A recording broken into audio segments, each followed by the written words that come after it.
Right guys, what's going on? So I feel like I'm cursed every time I try and make a video on this damn thing. It either rains or someone interrupts me, but let's give it another go. This is the oldest quad I've ever bought.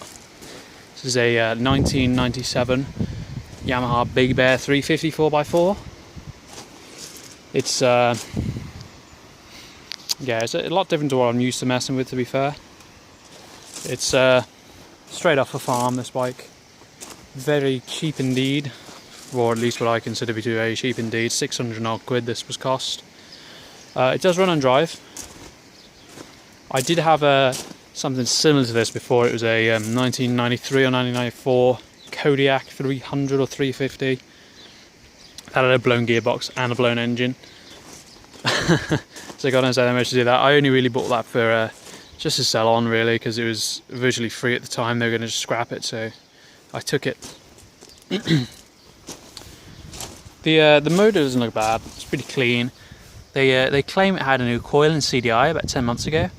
Normally I'd disregard anything the seller says like that, but it looks relatively fresh considering the rest of the bike's 10 years or 20 years old. I don't think that's 20 years old, but anyway. The frame's got your normal amount of surface rust for a bike that's old. Seat's in decent condition. There's a couple of wear marks we get on and off it, but you know, it's 20 years old, isn't it? It does have a couple of issues. The main one being it's currently not working in four-wheel drive.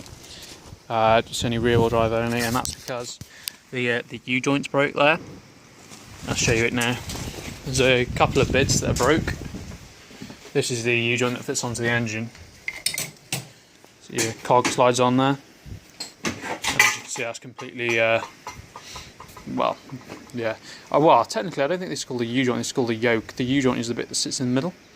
Normally when they get really worn, it's why you're supposed to replace them, obviously, but generally people don't, and they end up just ripping them to shreds. So it needs this bit. And it also needs the part that slides on to this shaft that I don't have, that was missing. I rang the dealer and this cost 380 quid plus VAT, so that's more like about 440, 20% VAT sales tax here. So yeah, I'm not going with that. I did find a couple of parts in the States and I've managed to get them all for 100, which isn't that bad. There was no way I was going to spend anything like that on a bike this old. So yeah, that should be okay, really. I mean, they're aftermarket parts. They're Caltric, like the ones I bought for the Grizzly, so they should be okay. But you know, I've done a couple of bits to it already. Brakes they worked, but they were a little rough. You can probably see that drum brakes on this. Oh God, it looks worse on camera than it is, to be fair. It doesn't look that bad. But as you can see now, I've just adjusted them. They seem to be, yeah, it goes in fair way, but they are drums, so it's starting to rain again, as you can see. But anyway, they had an awful lot of dust in them as well. I cleaned most of that out. You've got to be careful on really old things that they don't have asbestos brake pads. But I think you've got to get a bit older than this really to have much risk in it. Most of the stickers are still intact, which is nice, I suppose.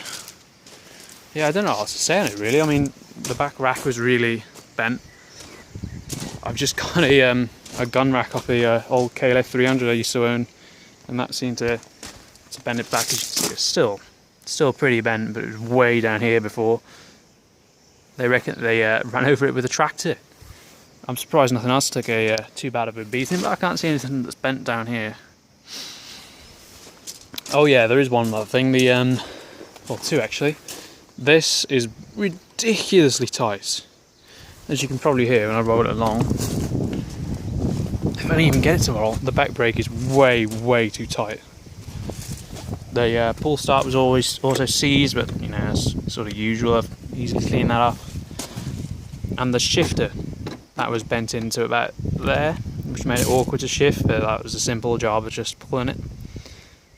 So, okay now. I think the gearboxes are the main weak link on this, but this one's okay. Shifts are all of them. For some reason I think they've replaced this middle section here, the dash, because there's a on-off key there and a Well, I don't know if this came with a gauge pod or not. I know the Kodiak did, but I think this was the base model back then. You see the reverse thing was broke, but the thing still works, and I've just hot glued it and seems to be okay. So yeah, I don't really know what I'm going to do with this, to be honest.